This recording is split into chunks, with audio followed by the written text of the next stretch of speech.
Elizabeth Warren showed her teeth today when she grilled Federal Reserve Chairman Ben Bernanke about the unfairness of having banks that are too big to fail.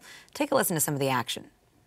So I understand that we're all trying to get to the end of too big to fail.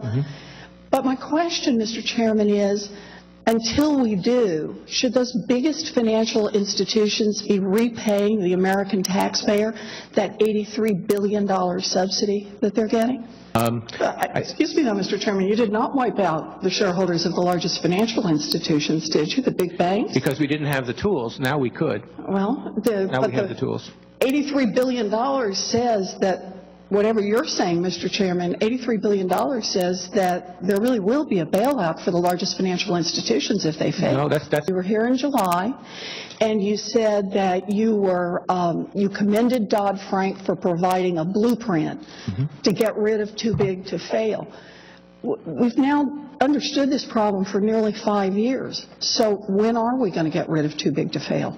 I know we're both trying to go in the same direction. I'm just pointing out that in all that space in between, what's happening is the big banks are getting a terrific break, and the little banks are just getting smashed on this. They're not getting that kind of break, and that has long-term impact for all of the financial system. I agree with you 100%.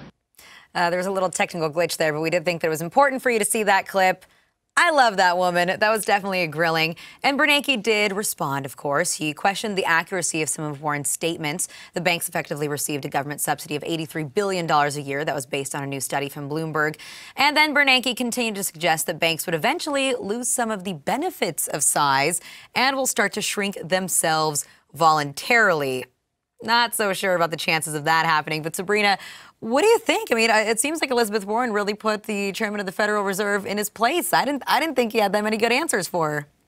Right. I mean, it's kind of the best way to sum it up is Ben Bernanke meet Senator Elizabeth Warren. I mean, this is something that she's talked about a lot. This is something that was wielded against her in campaigns, and she also used it to her benefit because she's really tough on this notion of bailing out big banks, the concept of too big to fail. And what was important is that she got Bernanke to concede not only that these banks are receiving subsidies, though he disputed the $83 billion figure, he did concede that there are government subsidies that go to these banks. And additionally, that, even if the tools weren't in place before, but he couldn't definitively say that the tools would be in place the next time around. He said it's a work in progress, which, again, like you said, it doesn't cast too much certainty around, getting rid of or eliminating too big to fail.